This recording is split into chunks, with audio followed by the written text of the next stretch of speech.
Hello, everybody. Welcome to the Uber Cordero show for this episode. We are going to be talking about something really interesting today, which is experiencing manhood in African spaces. And with us is four young African men living in the United States and in Europe. And we're going to be discussing this topic. So if you haven't subscribed on our show, please do so that we can get more viewers, and please share it out so we can have these um, conversations that are necessary, uncomfortable but necessary. So, um, the topic today is experiencing manhood in African spaces, and I'm just going to ask our host, panelists today, to introduce themselves first, and then we can go on with our discussion. So, whoever is ready can go first.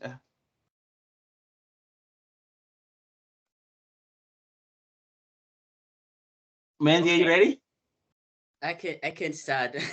Yeah. Okay, all right. I am Jared Cordero. I was born and raised in Migori, Kenya, and went to an all-male boarding high school. I spent some time at the University of Nairobi, then went to Ras College, which is an HBCU, meaning an historically black institution.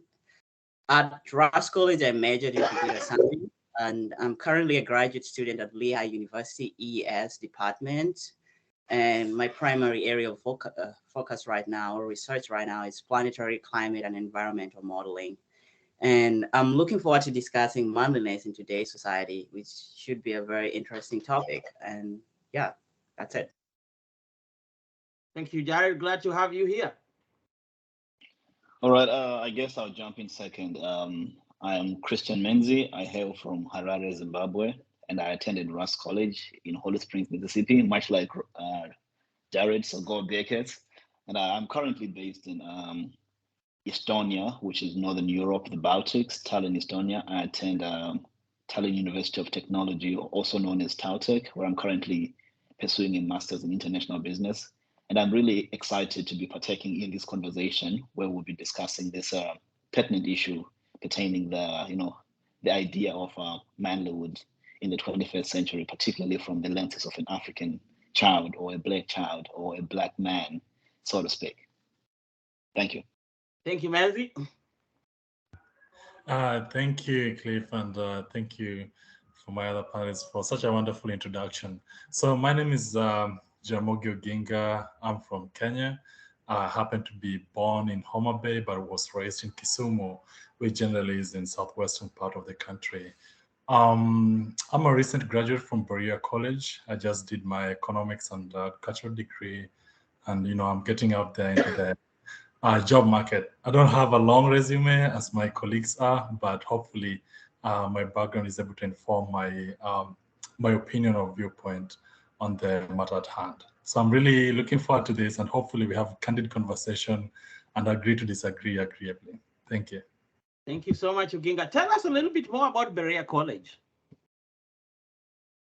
So Berea College, it's a small liberal arts college in Kentucky. It's the first college in the South to integrate both men and women to study in the same institution, while also the first interracial educational institution in the South. So yes, it has a lot of historical significance, and it's very welcoming the community around the college. So yeah, that has been my home for the past 4 years or so. Yes, thank you. Thank you, Uginga. It's good to have you. One of you can tell us a little bit about Russ College and maybe your present institution, since we got a little background in your school as well. Oh, well, I guess I'll dive into what I consider to be my second home, which is Rust College, my former school. I think Rust College is an HBCU in the South in Mississippi, which is a historically black college, which caters to the needs of African Americans primarily. It was one of the first schools that catered to African American students in the South. And in Mississippi, it's also the oldest HBCU in Mississippi. It's about 156 years, I guess. And yeah, I think some of our most notable alumni, include the likes of Ida B. Wells. She's known for writing and advocating against the lynching of African Americans in the South. So it is a school that is definitely has a mark on the lanes of history, and a school that continues to produce some exemplary men and women who are going out to serve the world. Good. So it's good to have your background information on your school. I'm your host, Huber Cordero, and I am a graduate of Principia College. And now my daytime job is teaching and interacting with young folks like you. But I also have other responsibilities, which includes being a husband, being a dad, a mentor, a community organizer, and a bunch of other stuff. But the one thing I do enjoy a lot is talking to young people and hearing what young people are up to and are in the process of changing the world. So let's get into the discussion today, which is to talk about manliness. And it seems mundane. It seems really something not to talk about, but there's a lot going on in the world that needs to be handled. There's a lot of people struggling with what it is to be a man in the 21st century. In the African space, it's even a much serious problem because of many challenges, including opportunities, realizing aspirations, economic challenges, political challenges, health challenges, and many other things. And I think you represent a generation that is transitioning the African continent from into a 21st century in a real way. And so your voice is really important. So one of the things that I wanted to ask is, where did your definition of masculinity come from? And when's the first time you became conscious about being a man? And what did masculinity mean for you growing up? And how has that changed now, if you want? Huh? I think let me just open the meeting Okay. here and and just say something about it. So this is a very important conversation. I'm glad we are having it, albeit too late. So just to say right from the start, there's no one model for understanding gender and masculinity. It's very complex and varies from different cultures and individuals. And that is true for me. My definition of masculinity, or what has influenced my masculinity as a man, has varied from attending an all-male boarding school in Migori, Kenya, going to university in Nairobi, and going later on attending an historically Black institution in the South. And also right now I'm attending a PWI, which is a primary white research institution. So it's very complex and varies from different cultures. However, if we are to be very objective, masculinity will be considered in terms of social roles. Where I grew up, social roles defined how you were identified, whether you were masculine or feminine. So, so social roles, behaviors, and the meanings we attribute to these behaviors. So, and these meanings are adopted based on a general view of the society. So, for example, from my childhood, boys don't cry and men don't shed tears. It's a famous phrase that was a constant in my life while growing up. And generally, in most culture, a man is expected not to display any signs of weakness. Therefore, to be a man is to be strong, to be a risk taker, to be a provider. And as a man, you're expected to look, dress, and sound a certain way. You have to be well built, you have to be masculine, you have to be, in some cultures, tall. You have to have a deep voice. You don't want to sound like a lady. So those are some of the things that have influenced my definition of masculinity. But I think the important aspect of this is that you have to be a provider and you have to be a risk taker.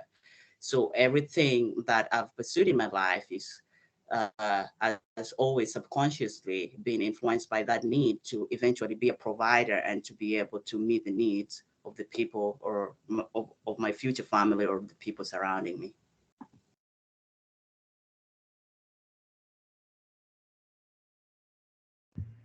I mean, just to go off what my colleague Jared already mentioned, I mean, of course, these are very amazing topics.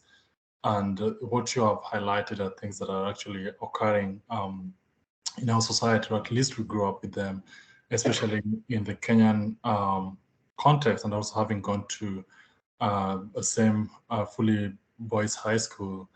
Yeah, so for me, um, growing up as a child, you don't necessarily get to be told, as a child, let's say below 5 or below 10, maybe below 5, they'll say, oh, you don't necessarily, you can cry, you can, you can be petty as a boy, as a boy child in that time.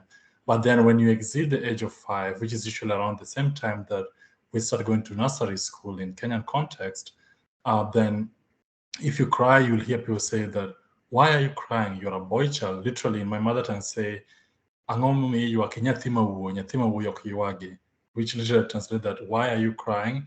You are a boy child, and boy children are not supposed to cry. So then that notion grows from that. It starts from there, between the age of 5 to 10, when you're just starting school. And then so by the time you become a teenager, you realize that boys are not conventionally expected to cry. But one of the big questions that I'm wondering is that, is this our modern understanding of masculinity, or is it something that existed before colonialism, pre-colonialism? Understand? Because if you look back again, today, if someone passes on or someone dies in society, naturally, if they see a man crying, they're kind of surprised. Why is he crying? You should be crying in private. But remember, again, in the Luo culture, we have something called gueyo. Gueyo were men literally crying, going to mourn their bereaved friend, relative, or someone from their village. And they brought with them with the clubs, cows. We even had the big club, which we call Tugodiap. I do not know how to translate that one. But in that context is that they were allowed to express their emotions, culturally allowed them to express their emotions. But today, even Gueyo does not exist anymore. It doesn't. People will just, say, oh, go on the side and cry there. They do not get that, the dramatic expression of emotions and openly, mourning their loved ones. So I'm wondering, just as we move the conversation, is this our modern understanding of emotional expression, or is it something that existed in our society before? Because having grown up again in the village, I saw so many instances where people, men, even older men, could literally openly cry, especially when they lost someone they loved. But perhaps maybe they didn't express their emotions when they were maybe in a different state, but at least when they lost someone they loved, there was that expression of emotion, which is today is different. If I were to, compare the two situations. Yeah. So, Ginga, you are hinting at the Westernization of manhood in African spaces. Yes, so I'm thinking that, so for me, if I look at the expression of manhood today, especially in the most contemporary Christian African society, we borrow most of our understanding of masculinity from the biblical view, which sometimes it complements our own patriarchal society, but at the same time, sometimes it eliminates some very critical elements in our society. An instance would be, if you talk about, I'm going to go off topic a little bit here, but to give you the something to compare it with, the concept of feminism or femininity. Feminism today, or the movement for feminism, is saying that, oh, we want the right to work, we want the right to be equal, we want the right to do this. But I'll not focus on the equal part. I'll say the right to work. If you look at cultures like the Baganda people, it's women who went to farm. It is the women who worked. Do these women need that understanding of femininity? Perhaps for them, feminism means being involved in politics, because in Baganda culture, women were not involved in politics. Women were involved in farming and commerce. That was the Just role to of them. correct you, Ginga, they were actually involved in politics. The So- biggest power holder, right? Mhm. In man, maybe our Ugandan viewers can correct me on the comments on this one. Yeah. Yes. Was the queen's mother. I was saw in all the Boychilds kingdoms in Eastern Africa. So this includes the Rwanda, Burundi, Northern Tanzania, and all the kingdoms in Great Lakes region of Africa. Women got to choose who became king, and the kings were really respectful to their mothers. Well, like the prime ministers. Yeah. Yes. So thank you for that. So Yeah. that actually even helps contextualize my opinion even further. So now Yeah. tell me, if you're going to tell this woman about feminism, Yeah. what aspect of feminism are you selling to them? Because if you talk about the freedom to work, they're already working. If you talk about the freedom to be involved in politics, they're already involved. So which aspect? So sometimes we borrow really good ideas from the West, but we borrow in wholesale. we do not borrow the elements that we need. We need to ask ourselves, what do we have at the moment that works? And what do we need to change? And can we borrow from what they have used successfully to contextualize our local, our local needs? So yeah, that's the same thing with masculinity. I feel like today, the way it's defined, especially in a Christian household, is more of a biblical understanding or a Western understanding of masculinity. And perhaps it's eliminated the existing traditional expression of what masculinity was. Yeah. Thank you. Well stated. Chris, what do you got from the South? Wow, a statement that was, and a lot of facts, were packed in that statement of yours. But I mean, we'll touch on them later. I think for me, the idea of manhood or masculinity, just like everybody else, I was born a blank piece of canvas without knowing anything, not even my gender or my sex. So everything that I've come to know as a man was basically in my attempt to be more like my father, to be more like the principal men who were surrounding me. That is my father and my grandfather. So their conduct and the way that they carried themselves informed my idea of masculinity. And it boils down to three principles. That is, a man has to be principled. That's number one. The second thing, a man has to be responsible for himself, for others, and ultimately for his family. And the third piece is that a man has to be accountable for his actions. How does a man is supposed to reconcile with his own actions? A man is supposed to own up when they mess up. That is the idea that informs my idea of masculinity. And also, of course, society plays a big role, just like everybody else. I share the same sentiments. A man is not supposed to express emotion in my society to a certain extent. And a man is expected to be tough. A man is expected to be the pillar of strength, the shoulder upon which the other siblings, let's suppose the sisters and the females, depend on. You are the cornerstone of the family, the cornerstone of the lineage, and that idea is shared, I believe, across the southern region of Africa and in Zimbabwe, just as much as it is shared in Kenya from what I've gathered from the two Kenyans who've spoken before me. But yeah, my father and my grandmother shaped my idea of masculinity. Yeah, those are really good thoughts. The idea of strength. Personally, growing up, the most powerful people I saw around were men, and it kind of like my father was like a really like domineering figure around people that he had, and so for me, I just aspired for that kind of authority. It wasn't taught like Jared was describing, but sort of like people listening to you and coming to you was super attractive to me, and so was my grandfather. But then one time, during the era of Moi, I saw both of these two men who I thought were really powerful figures in the community bungled up in a police car, thrown into jail for like weeks, right? And then that moment, it's like, wow, there are people out there who could be more powerful than your father, and he's not going to be able to beat up everybody. So that moment of vulnerability when I was young, probably 6-7 years, exposed me to the limits of the all strong man and all knowing and all solving, and so they restarted my journey of rethinking what a powerful what it meant to be a man, and perhaps strength or power wasn't really the whole thing, right? So, so the other thing that I wanted to ask is, where do feelings of shame come from when men express their emotion with other men or family? And I think Oginga hinted at this a little bit, the idea of vulnerability, being vulnerable to your emotions, to your weaknesses, and to your limits. And I went to the same high school as the two of you, and my school culture was you do not show any sense of weakness. Intellectually, you do not show physically, verbally. The debate was so strong you could you have to win. You have to win in any contest.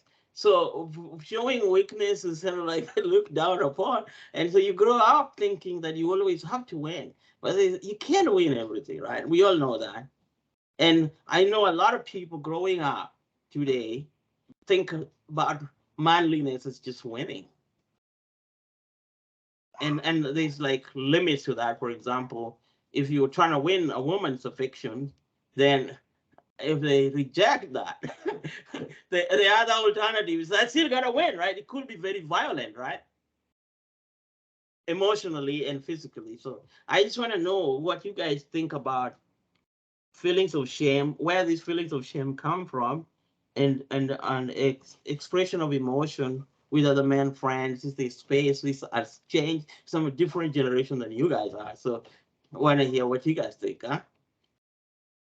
I think that's a very interesting, especially question, especially the aspect of expressing of shame.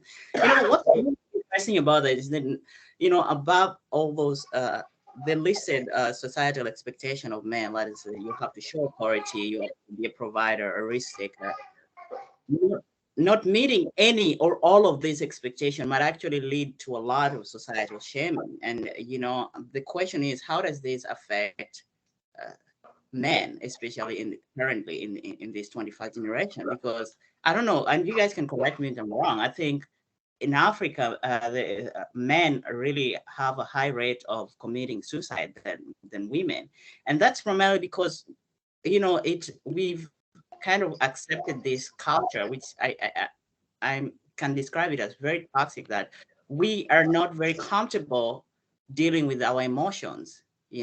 For example, I'm gonna give a very and I guess Chris knows about updates. So I roomed with Chris for about, is it 3 years or 4 years? I don't even remember. And it was a very interesting dynamic because we could have just be there, but we talk about other stuff, but we barely talked about personal stuff. I mean, we could, both of us, or one of us, could be very stressed, and he's just sitting in a corner, or and not sharing anything. And this guy is stressed, but you don't want to ask him why he's stressed, because we feel like we have to fix everything that's wrong, and showing that something is wrong with me as a person or a man kind of degrades my manliness. And I think that's something that we have to really think about and try and discuss why that is so. And for me, I think it's because of this, what society expects from men. And even when it comes, Uber mentioned about the mate issue, when you're pursuing a woman, showing signs of weakness sometimes may be considered unattractive, when you go there, or society has made it that way. So when you're asking a woman out and there are rumors around that you were crying in public, I mean, in some cultures, that's not considered very attractive. You dating that boy who was crying in the bush the other day, and probably what they were crying about was a very legitimate something. Maybe somebody died, but you're not allowed to express that. And that is really heavily impacting men in today's society, especially in Africa, where we have these rates of suicide going up. I don't know what others can say about this. Perhaps it's not just Africa. Actually, here in the US, the National Institute of Health estimates that males are close to 4 times likely to commit suicide as compared to females. And, maybe there are some other things that, like you mentioned, there are things that might be contributing towards this high probability of males committing suicide as compared to females. But for me, looking at it from like from the African context or the Black context, maybe not Black in entirety, because I might not understand the cultural context in African American society, but from the African understanding, perhaps I might say that oftentimes, especially today, men are not expected to express their emotions. Let's say you face, let's say you are trying something and you're not successful at it, or you failed at it. You are just expected to, man up, just let it slide and assume everything is okay and figure out the next thing. Which, in all honesty, perhaps it's good so that you look forward, but at the same time, you need to acknowledge sometimes some of the emotional cost that it comes with, all the stress and everything. So what I see is that back in the days, they say the good old days. I'm not sure how good they were, but back in the days, we had men who would come around and have local brew served in a big pot, and everyone would have a straw connected to that pot. And then people would just sit down and chat. People would just talk, have casual conversation. Perhaps the modern replica is where, like in Kenya, if you go, you find men over the weekend, they sit, drink beer and nyama choma, which is roasted beef, right? And they also have these casual conversations. Since our society did not have counseling or therapy as part of society and seeking therapy and everything, perhaps this was another mode of people getting therapy, because women got their therapy by going to the river together. They talked, they went to the marketplace together, they talked, they went to like these small groups and gatherings when they're braiding their hair. They have these conversations and talk about like issues that actually affect their psychological well-being. So perhaps these were avenues in which men were allowed to express themselves. In Berea College, there's the current counseling. He's the only Black counselor on campus, and he realized that Black or African American people were not coming to counseling services because in our societies those things do not exist. If I have a problem, I'll reach out to Jared. I want to go to counseling services, right? But then he realized that most of African culture, or at least African American culture, men tend to have more conversations or chit chat in a barber shop. When they go there, they have like casual conversation. If someone is experiencing something, they just talk about it, and they get different opinions. Perhaps you say, my friend is interested in this guy, but you're the friend. So that is how they consulted. They say, so he organized haircuts. So during the haircut, he was offering kind of counseling services. He could ask you, hey, how are you doing with the school? Is there anything that we can provide to support you? And that kind of makes the formal aspect of therapy very informal and more welcoming. Because again, we have a very bad perception about seeking therapy, especially in defining African masculinity. You should be a man and should be able to take, have everything in check. So yeah, that's what I want to find out. It's super toxic. Do you know why? Okay, I think seeking therapy or counseling or sharing problem is that a moment of vulnerability, of weakness, and we've been socialized to think that when people smell weakness from you, they're gonna use it against you. Just like the dining hall in our boarding high school. You don't look wrong side. Somebody's gonna grab your meat out of your plate. So that is exemplified in why there's resistance to coming out and talking about financial pressure from loans that are lingering and unpaid, or marital problems that haven't been solved because of lack of communication, or school fee or family problem. The other thing is the breakdown, and then maybe you can get in the breakdown in social institutions that were powerful. In political science, we call them civil society groups. And one of the strongest civil society groups in Africa was the family clan. That is the extended family of cousins. And I'm sure it's the same in Southern Africa as well. So you had like issues that wouldn't go to the court or the chief. They had to be handled by your peers within the clan that you come from. And if you are disrespectful to your wife, they will come, bring you in, ask you what's going on. And if you're not meeting, they will whoop you, right? Violently sometimes, or chastise you. Or if you're not farming, or if your kids are running around the neighborhood and not doing right. If you're not being correct and you're not coming correct, society had ways of of solving these issues. But sometimes it will be elders counseling you. And you would be vulnerable. You talk about your problems. And they will listen and give you. Now, so it goes back to what you're talking about earlier, which society had mechanisms for solving problems. But now, many people have moved into urban centers, and work culture has become our new identity. We spend 8 hours with people, and then go home. And most of the time, you want to have a good time. So you come from work at 5 o'clock, watch a football game, and go home around maybe 9 or 10. Eat dinner alone, wake up, do the same thing over and over. And on the weekend, probably going to do something else you wanted to do, or run errands, or have a household job. So private life has been captured by needs of modern society, and then they created no room for therapeutic ways of solving problems that are still eminent. Mandy, how does it play out?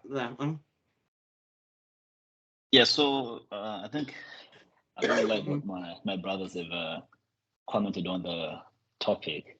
Where do feelings of shame come from when men express their feelings?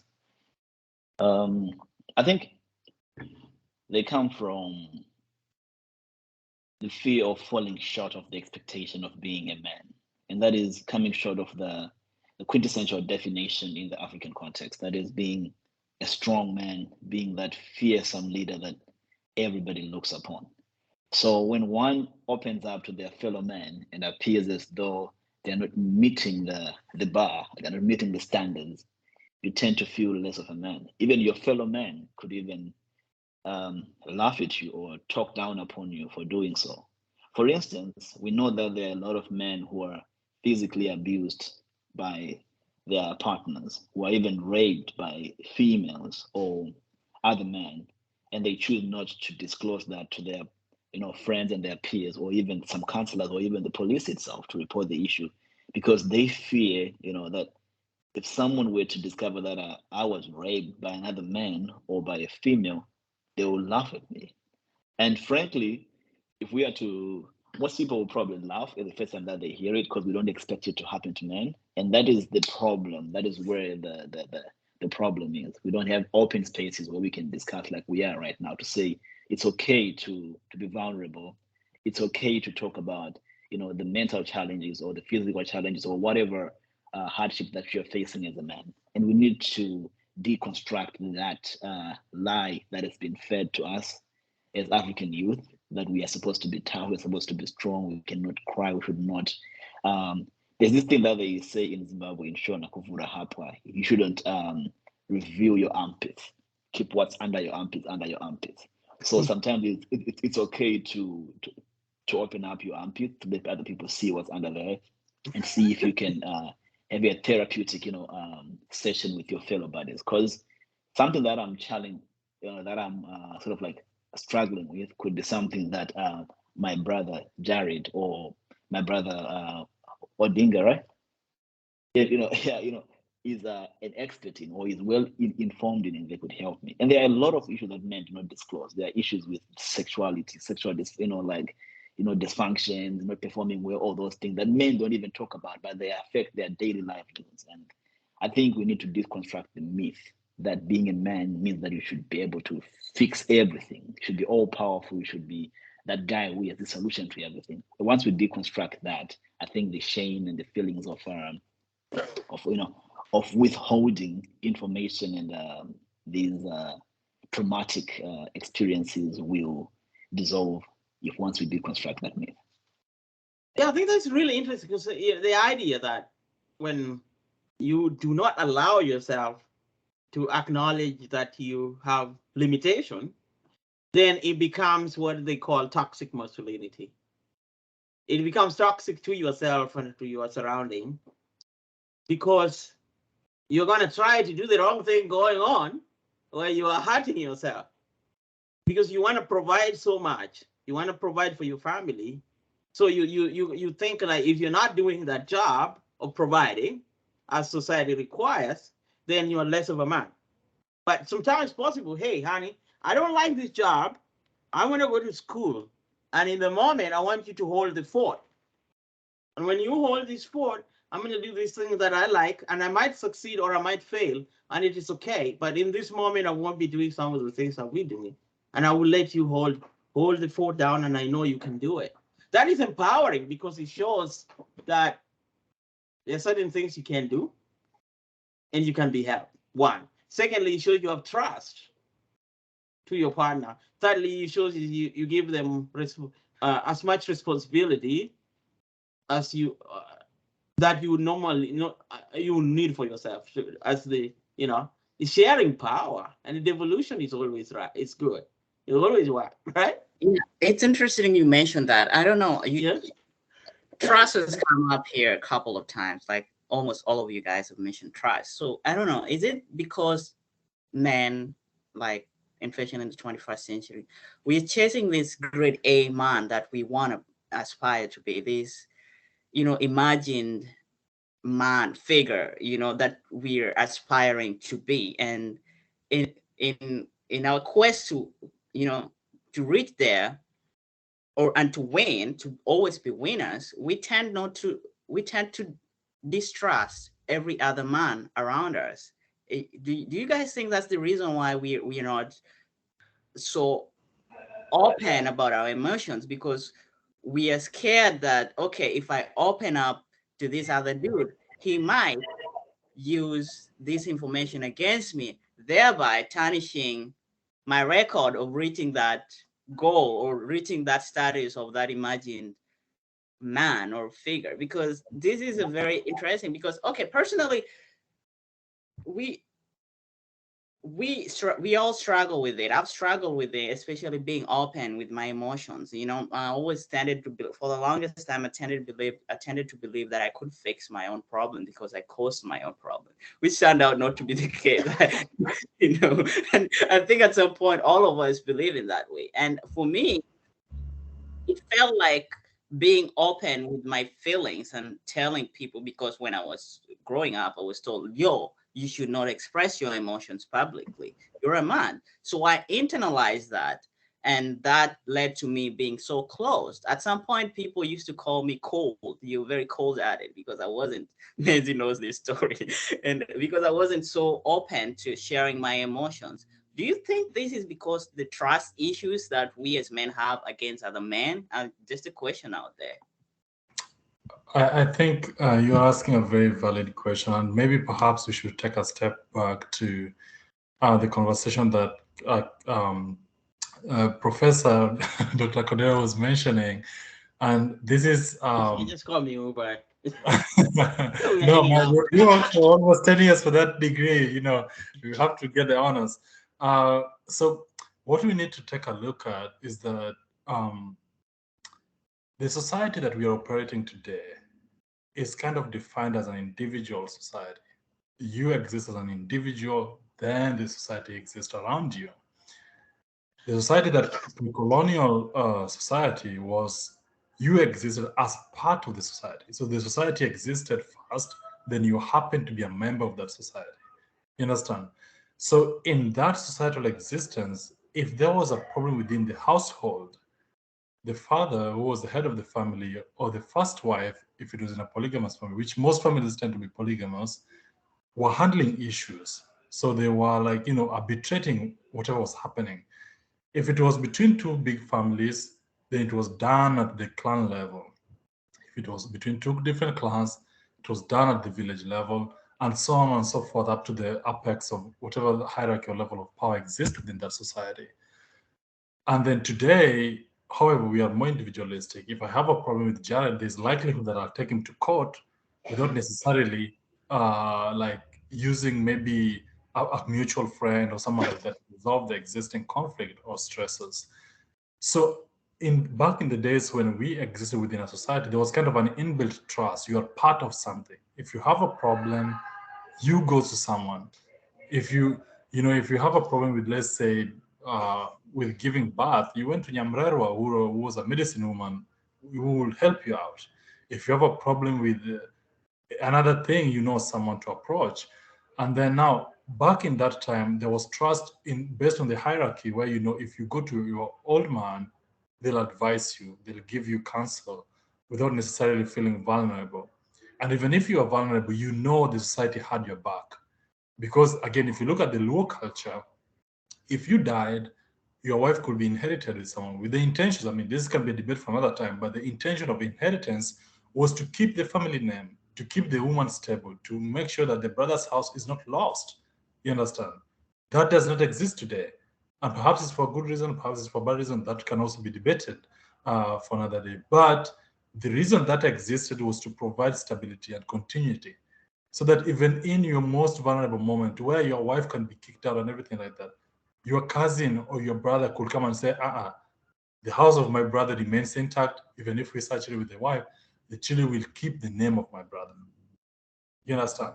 So in that kind of society, because there were supportive institutions or supportive civil institutions like Dr. Cliff mentioned, you can be vulnerable.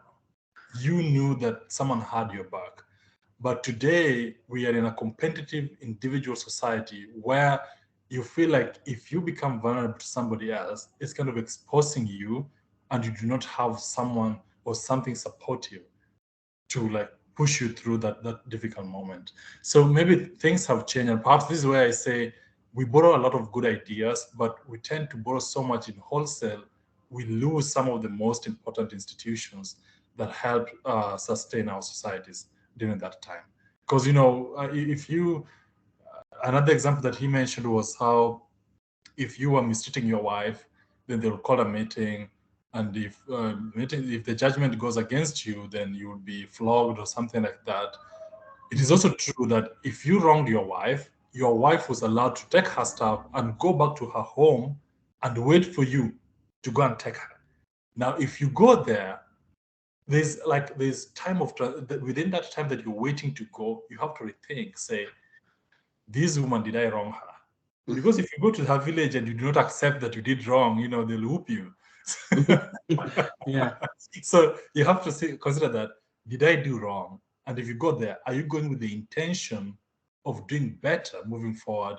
Are you going with the intention of resolving that conflict? But in today's society, even the woman might hesitate to go back in her home village because there's that pressure that, hey, you cannot come here. You already have your house.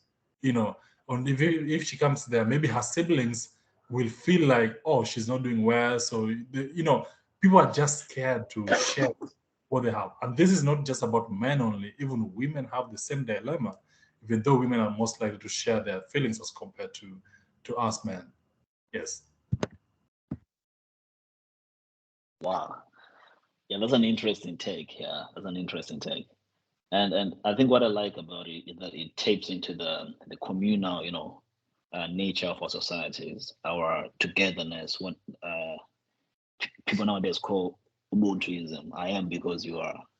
Even the simple idea of like having siblings or even cousins eating from the same plate, like eating on the same plate when you're eating your ugali, your sadza, and all those things, strengthen those relationships, so that if something were to happen to me, if I were to find myself in a very tight position, I could always go to my brother with whom I shared the same plate with yesterday. So I think this idea of Westernization and individualism is what is mostly exacerbating these issues of withholding from our peers. Yeah, that was a really good take within the African context.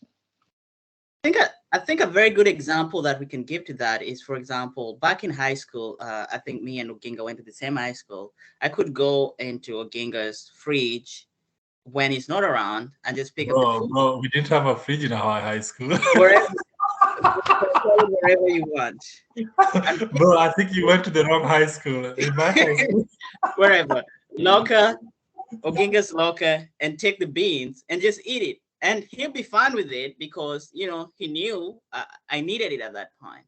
But then transition that to Ross College. I think, was this you, Maisie, that you went into your roommates and touched someone's food? And it was a big, big problem. Now, the question is, if I touch my roommate's, let's, for example, food here, and it's such a big debate and it brings a problem, how can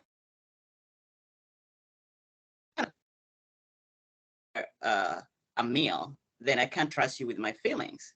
So I think that kind of ties this together, because that communal sharing of food, it serves a purpose because it kind of establishes some form of trust.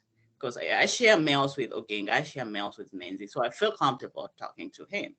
But if I can't share a meal with you, you're not my friend. Yeah, but what you guys are talking about in general is more like a 19th, 20th century romanticized version of an African village life. And now 50%. Not really. I think Yeah, I think I would gladly disagree with you that yeah, it's an outdated, romanticized, version of it. Because even today, communities have proven to work when it comes to opening up the space. Let's look at AAA, Alcoholic Anonymous.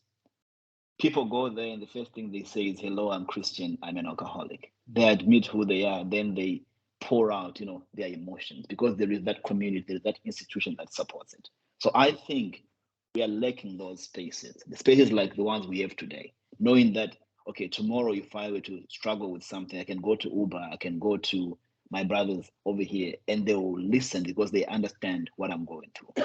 So I think the idea is still very relevant and exists in our community, but we choose not to pursue it because we are influenced by some of those wholesale, ideologies that my brother was talking about that we borrow. Yeah. yeah. So what Oginga was before we transition into another question, I want to talk about something real quick here. One, this modality of thinking in scholarship is called neoliberal mindset.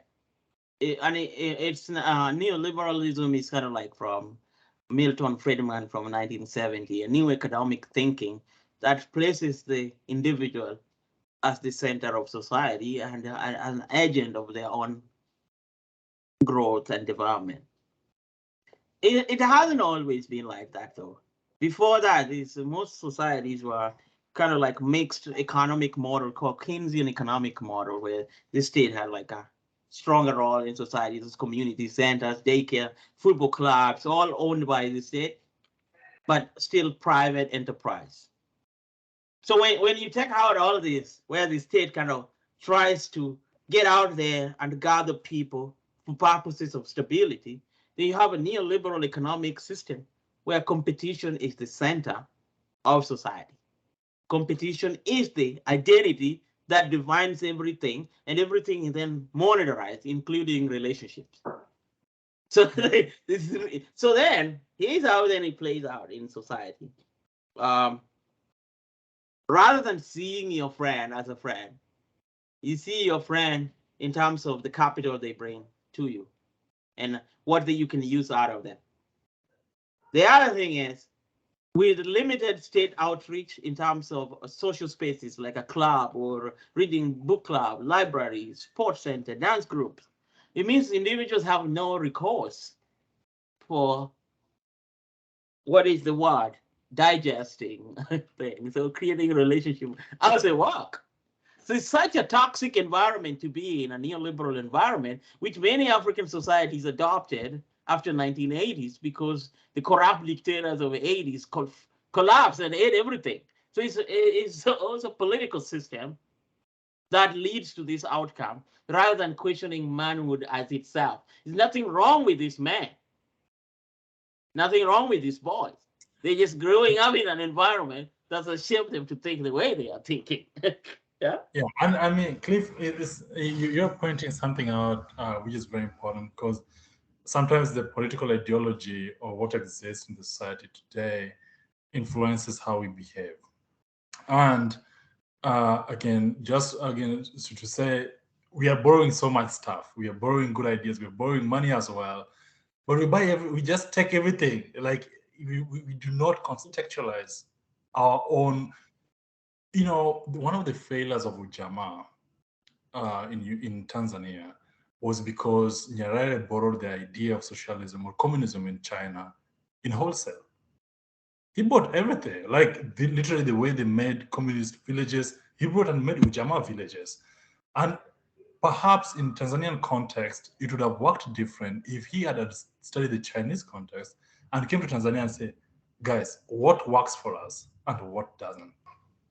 To go back to what Christian was mentioning, if you look at it, the concept of sharing food is not about romanticization. Where I come from, sometimes we had times where there was shortage in food. The concept of sharing food was so that you do not feel that someone has more than you do. You understand? Was so that if it is little, it's all on the table. We share it. One of the surprising things moving from the village to Nairobi to the capital was that they cut ugali with a knife. That doesn't happen in the village. It doesn't. In the village, you eat with your hands from the big plate that contains the ugali, right? And you eat up to your full. And if it runs out before you full, you see it ran out. No one limited you to taking it. Yeah. You understand? And so that builds a concept of like, oh, if there is surplus, even when we eat sakotash, the mixture of beans and corn, it's on the table. You take it with your hands. If it runs out, you can see it ran out. If it's It's still there, you fair. can see the In that way, surplus. it's very fair. Yes. So like it builds in our context of understanding of sharing things. And also it also builds in our understanding of even emotional expression. So if you look back in the days, again, it's not romanticization, but back in the days, the household, let's say again, I only use mostly the rural context here, is that the head of the family will eat with his sons. They'll get food served in the dual or the sima, depends on how they contextualize it, which part of the Luo community. So in the dual, they'll bring the food and the sons will sit around and they'll eat.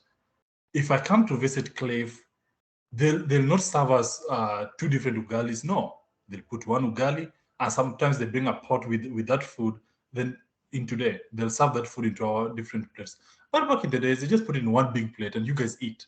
So one big plate of meat, one big plate of vegetables and things like that.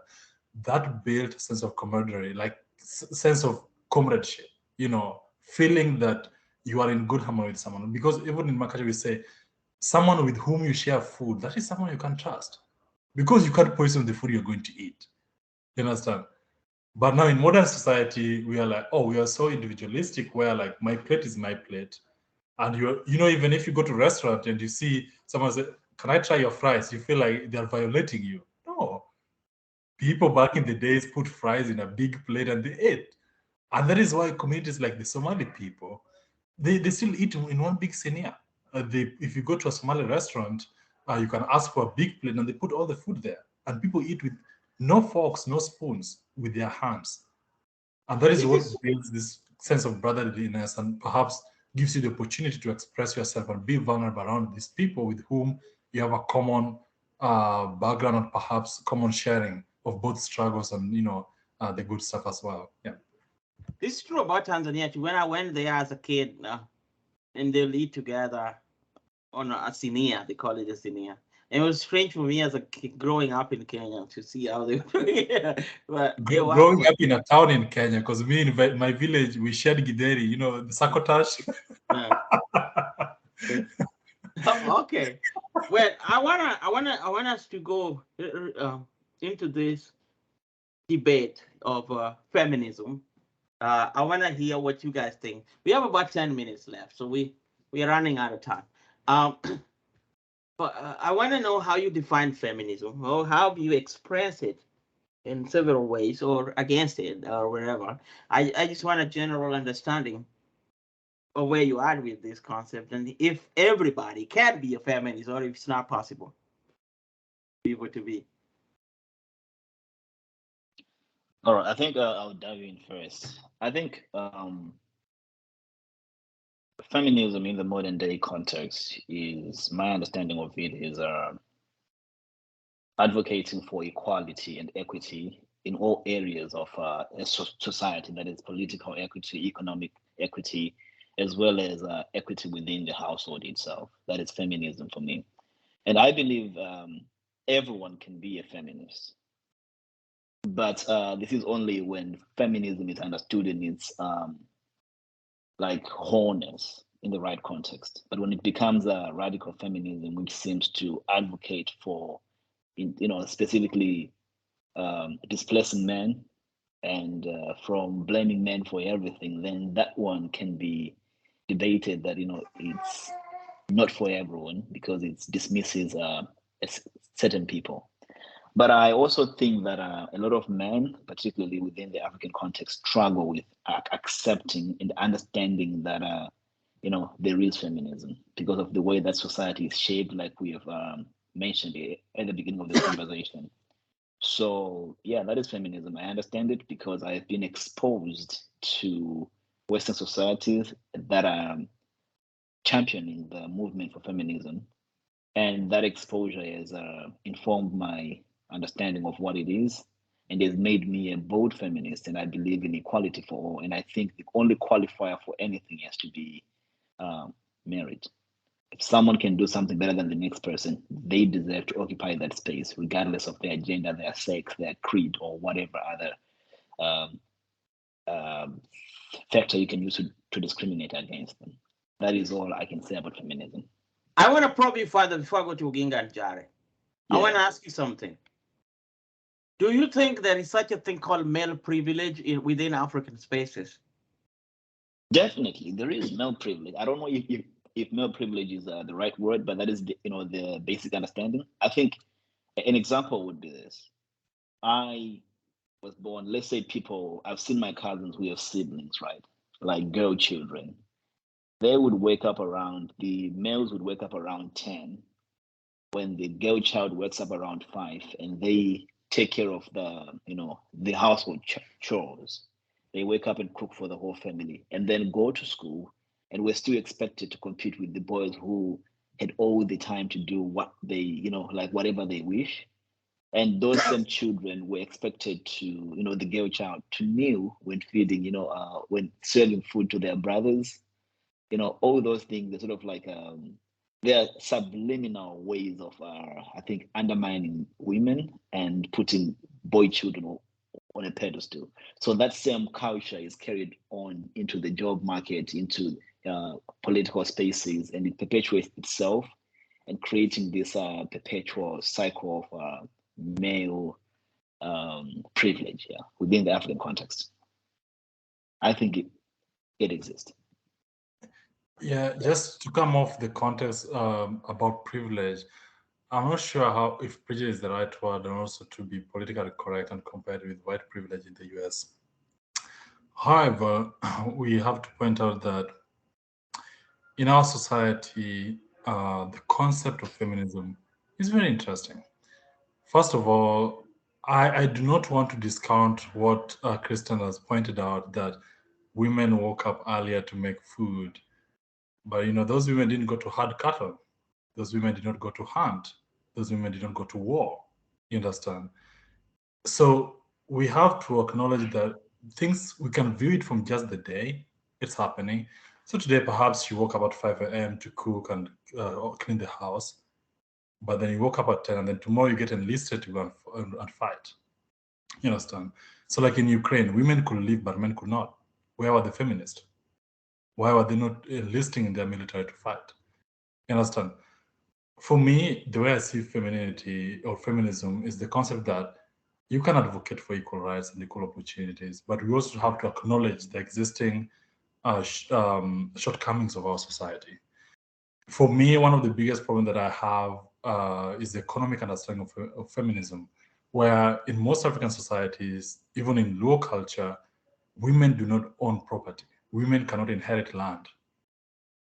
I have a problem with that, because like if I'm going to inherit land as a man by the virtue that I'm born a man, or by the virtue that I'm born within that family, the woman should also equally get something, you understand? But in most society, like my grandfather, he had 26 sons. He didn't even count the daughters, because daughters don't inherit anything, so he doesn't have to worry about that. You understand?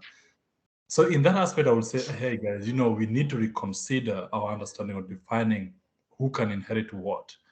And then we go back, we say, oh, if someone has the merit to do a job, why not give them the job? That's really okay. About household chores, for me personally, I have no problem doing my household chores. I'm not a good cook, but I can cook. So it will be fair for me, if I don't know how to cook, to meet a partner who knows how to cook. We don't want to survive on McDonald's and KFC, and Chick-fil-A. But that's just looking for me for another partner. That does not mean that I have a bias against women or not. It just means that I'm acknowledging my own shortcoming, and if I'm looking for a potential partner, they should be able to, like a puzzle, fill in what I am missing. You understand? But me personally, I grew up with my grandma. My dad passed on when I was like 2 or 3 years old. So I grew up with my mom and my grandma, very strong women who took care of everything. They fed the family, they did their house chores and everything like that. Growing up with my grandma, I had nieces who when we came home for lunch in my primary school, we came home for lunch and we cooked our own lunch. One of the needs was cooking lunch. For me, I was going to, we use zero grazing. So tethering is a method of grazing animals. So we used to relocate them. So we say in Tulu we say lokodo, which means changing them, but it literally translates to like changing where they were grazing. So I did that. Someone was cooking, someone went to the river. We were three of us. Sometimes if I came early, I started cooking. And someone, when they came in, they take care of the livestock, someone went to the river. So like we used to alternate those responsibilities. And for me, chores does not necessarily should not be limited to gender per se. But if you're looking for a partner, if you are comfortable cleaning dishes, you maybe look for a partner who likes cooking. If you're good at cooking, maybe and you're not good at cleaning dishes after, then find someone who is comfortable doing that. It doesn't have to be defined by gender, but we have to acknowledge that there are some barriers that exist. It's not necessarily privilege, but there are some barriers that exist today that we need to break, like saying that we have to reserve that women cannot get this property, women cannot get this opportunity, or something like that. No, no, no. If someone qualifies for that role, they should be able to take it without necessarily uh, coming back to the concept of gender. Yeah. Yeah, good points, both Chris and Josan. So one thing that's coming up here and that I'm getting is the issue of gender roles. So that seems to be the primary driver of this conversation we're having here. Gender roles, how they came about. And as a scientist, the interesting scientific question for me is how patriarchy began in different cultures. And we can't talk about feminism without touching on patriarchy. These two things goes hand in hand. And I'm really wondering how in different culture, because currently there's a different debate between scientists, different groups of scientists. So we have the social evolutionary biologists that they do believe that these gender roles came to be due to genetic and difference in genetic and reproductive differences. And we have the social constructionists like Uber and the rest, humanities kind of guy, that believe that gender roles are instruments of power. And that in itself is very, very interesting, because according to how Johnson described it, in my understanding is that it's not as per se as instruments of power, because Johnson's story clearly states that, okay, when he left home, when he came home for school, depending on who arrived home first, the person who arrived home first would start the cooking. The person who arrived after would go and take care of the cattle or something. So it's a very, very interesting way. And I think one of the things that I also think about is that religion, like we already mentioned it, but I'm just going to go back to it. Religion plays a major it's a major factor when discussing feminism, especially in African concepts, specifically monotheism. That is the belief in one God, and usually a white male with long hair, blue eyes. And this helps promote and justify male dominance in especially in African communities. Like Justin was saying, we imported religion, we drank it like coffee in the morning, we didn't even challenge it. And most of the how men and women are described in some books in the Bible are really, really promoting patriarchy and really are not really good for feminism as it is right now, because we have some phrases in the Bible that claim, okay, women should not interact with men in the same, let's say, public gathering and stuff like that. So that is also there.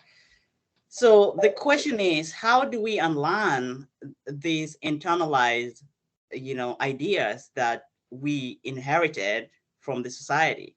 How do we unlearn this? Because we all agree here that, okay, we all can be feminists, right? We all want equality for women. We all want equal rights, and not just on the surface or economics. We want, when we say equal, this is something that always annoys me when men, especially a conversation that I've had with fellow men, when they talk about feminism, they're good with, okay, economics part of it. But when you touch about other personal rights of women, they feel kind of itchy. They feel like you're stepping aside. For example, the issue of polygamy, I've had this discussion with tons of my friends. When we say, okay, men are allowed to be polygamous, right? why is it then that women are not allowed to be polygamous? And why is it that when we are advocating for this, it becomes a problem? We should challenge those narratives. Now, I'm also going to disagree with Chris with his definition of radical feminist. Okay, I get where the idea came from, but I don't think it's a really bad thing, to be honest, because I think, radical feminists, they're simply opposing the current political social organization because they believe that it's inherently tied to patriarchy. So they don't want to band-aid. They want to uproot it, like, you know, they want to dismantle it and get rid. And their goal is to eventually create a society where genital differences of human beings are no longer relevant and people are just judged according to their humanness, if that's even a word. I guess it is. So, and the point is, they also, in that, they also recognize that gender differences plays a vital role in terms of reproduction. So we know that women are able to make babies. So we need to cater for that within this transformation that we're saying. So on and on, I think radical feminists, they've been painted kind of like with an X, but I think if you dive deep in it, it's not that bad. It's like, wait, here, there's a conversation about race going on in America. And we all know the struggles of Black people.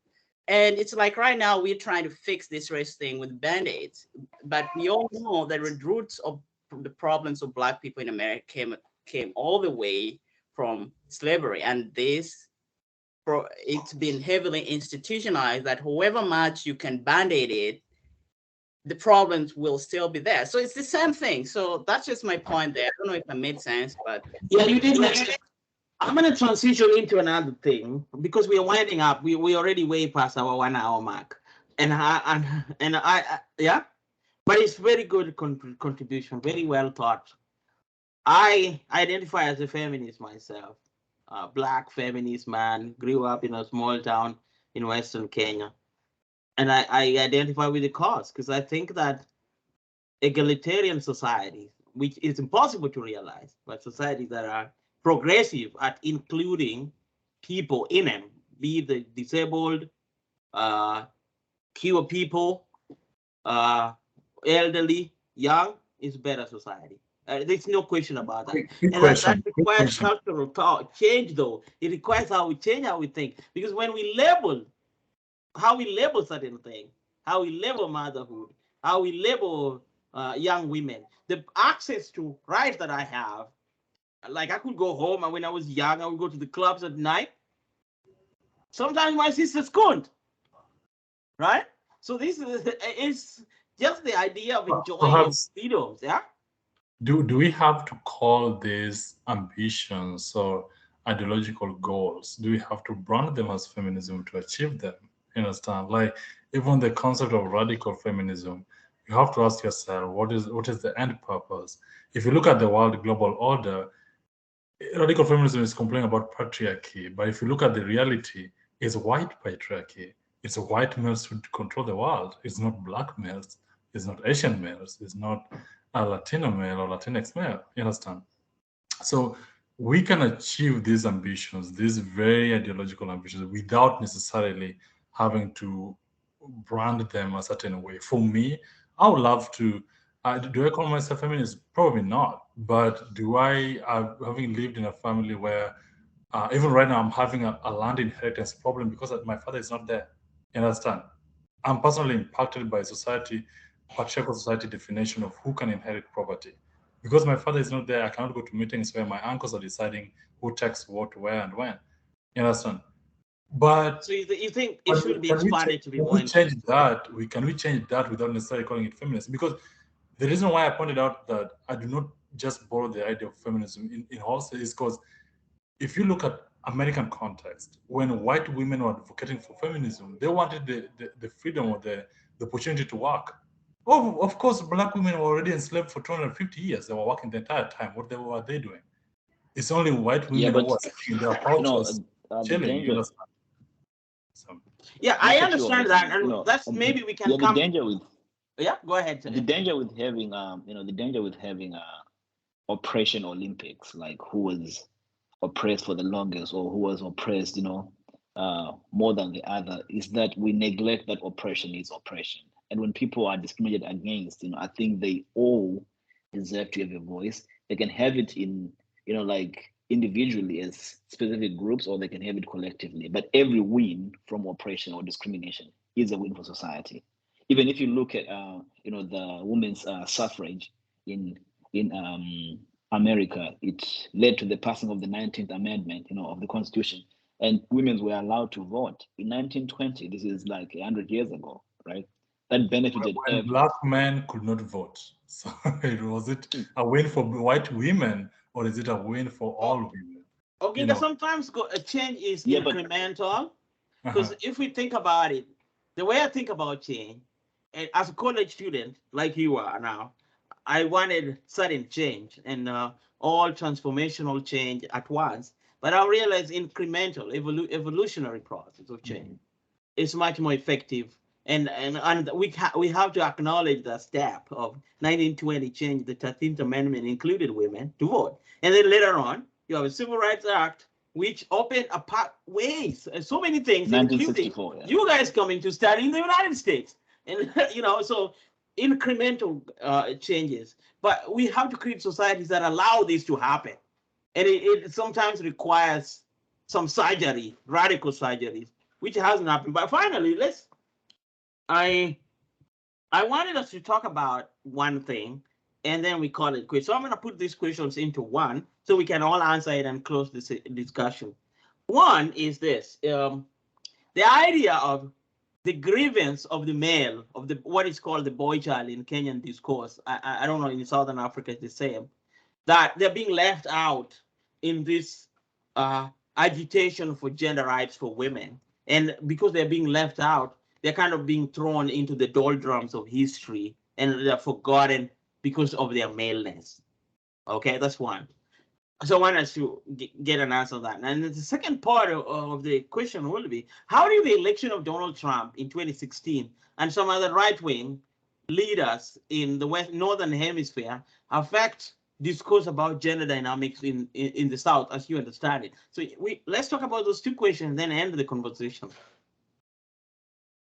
I think I'll start with the latter. The election of Donald Trump, that was the election of a phony, a bigot, but most importantly, a misogynistic person who had zero regard for women and zero regard for people of color altogether. And that changed the conversation and took it in, I think, in a direction that empowered those, particularly those Americans and those people who share those views. They had a platform to, express their views, because someone who could accommodate it, was in power. A president who had a voice leakage of him saying, grab women by, saying despicable things about women, calling them names, and like he did, that is despicable. And it really is a disrespect to humanity and anyone who strives for the creation of an equal and equitable society which accommodates people of all color, people of all genders and sexes. Donald Trump is despicable.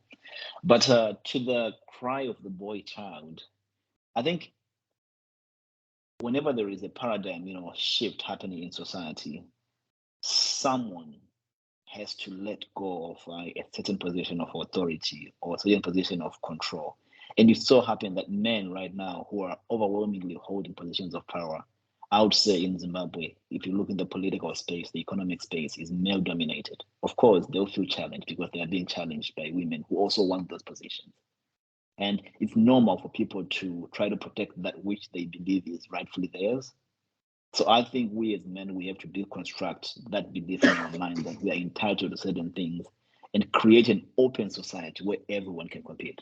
So until the society and the playing field is equal, I think the cry for the girl child or the cry for women and feminism has to gain momentum, has to cover more ground and to make it equal. Why are we so afraid of an equal society? A society where anyone could become president, where Hillary Clinton could become the president of the USA, where a lady could become the president of Zimbabwe. Why are we so afraid of that? I think that is the patriarchy that is being perpetuated, and that is what feminism is all about. So I think as guys, for me, I understand that my gender, people who identify as men or who are men, have been privileged by virtue of being men, particularly in my community, in my society. And we need to accept that and leave room for our sisters, our mothers, our brothers, our wives, our girlfriends to flourish so that we can all compete and create an equal and equitable society. Yeah.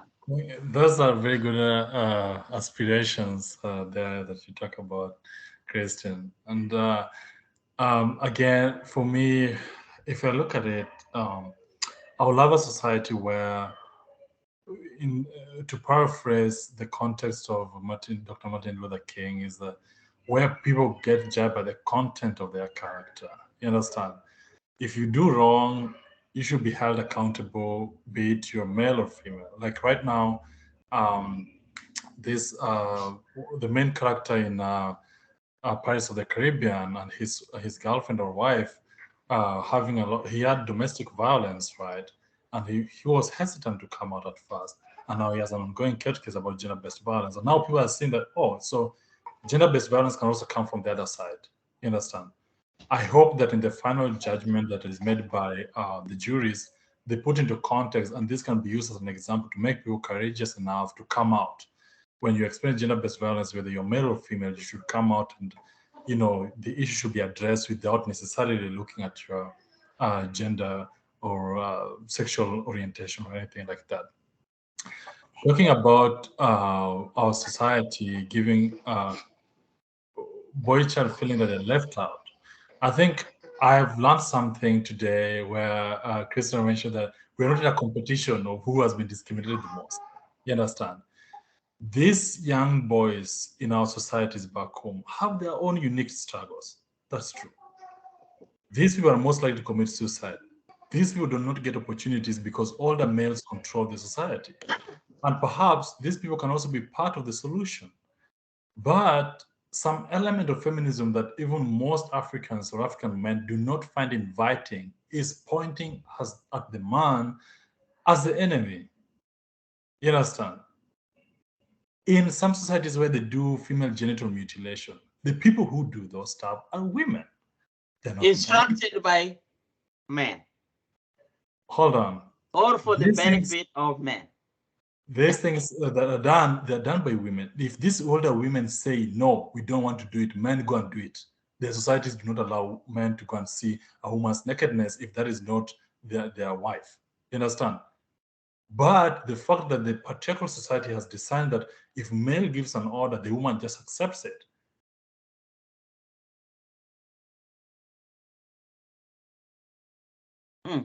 If you're looking for a wife and you're looking for a wife who has been who doesn't have her clitoris anymore because it was genetically, this English is difficult. It was mutilated. They brought English with ships, bro. So it was mutilated. In that context, what if you put this boy as your ally and the boy says, I don't want a girl who has been mutilated? Then the society will know that, okay, if this guy is not looking for a woman who is mutilated, then we have to meet the shift in society. But the fact that these boys, young boys who do not even have say, in our African context, how much say do you have to tell your father what to do? How much say do you have to tell your uncles what to do? According to patriarchal hierarchy, you do not. You understand? So perhaps feminists, especially in African context, they do not need to borrow the American wholesale or Western wholesale idea of feminism. They should come to our own African context and recruit allies, people who can work with them to bring these very good aspirations that Christian mentioned for it to be achieved. Because for me personally, I would think that in a society where women have the same opportunities as men, my daughters will thrive. So will be my sisters, so will be my mothers, and everyone else. And that's a beautiful society that we want to be part of. But now, if we are locked out, even the civil rights movement had white people who were helping them fight, even though that society was structured to benefit white people. So in every context, you have to realize you can recruit allies who are willing to be help you bring a solution that you intend. Jared, what do you got? You got the last one. I think interesting points have been raised here, and they're very, very interesting. So, for me, I would, at least my vision is just towards a society, or I envision a society with genital differences between human beings will no longer be relevant, just like I mentioned out, and that can only be achieved. And I think I mention it all the time. If we first recognize our privilege as men, and the only way to do that is to accept first. I always do this during my journey. I started by first recognize that I've been socialized through generations of ideologies to be anti-feminist. I had to recognize that. Then I had to unlearn those ideas and start my work working towards being a feminist. And it's a journey, and it involves a lot of self-reflection and realizing and catching yourself off guard. Why am I thinking this way? You know, why do I think it is right to do this? So that's my view. But in regards to the boy child crisis in Kenya, I don't know if it's right to call it a crisis anyway. It's crisis, people are crying. So I think I think it's kind of interesting because we should not, just because we are championing feminists, we should not repeat,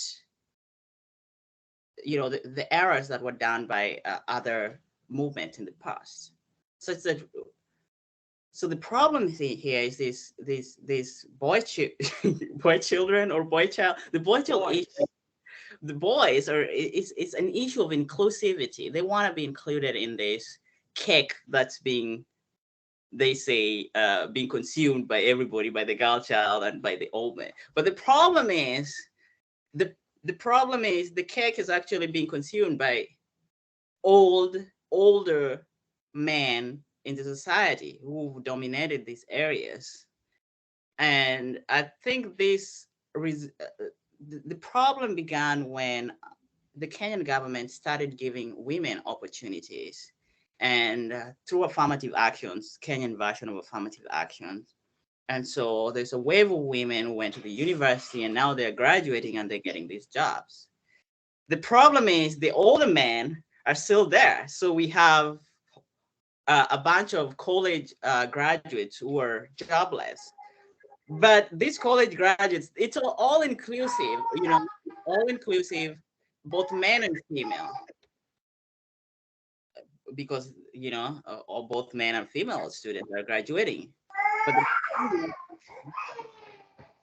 okay, let me just finalize it. So what I'm trying to say, let's try to be inclusive, and let's try to bring everyone to the table and talk about these issues, because talking about feminism with only women in the house, it's like talking about race with only Black people in the house. You're not helping anybody. We already know what's going on. So that's my final point. Let's be inclusive. Let's bring everyone to the table. And to Chris and Oginga's point, you guys mentioned something that man hating or something. I mean, if you've been oppressed, you have the right to hate whoever you want. You have that right. You can't deny women if they choose to. I'm not saying that it's right. If they choose to be men hating, that's their right to do that, because we've had that privilege. I think so. That's how I see it. So Okay. I'm gonna end it up there. Thank you guys for your very thoughtful conversation. We could stay here all day and still not solve this problem, but I think it's a great start. And if you are joining us for the first time, please subscribe, please share, and let's continue talking about this going forward. All right.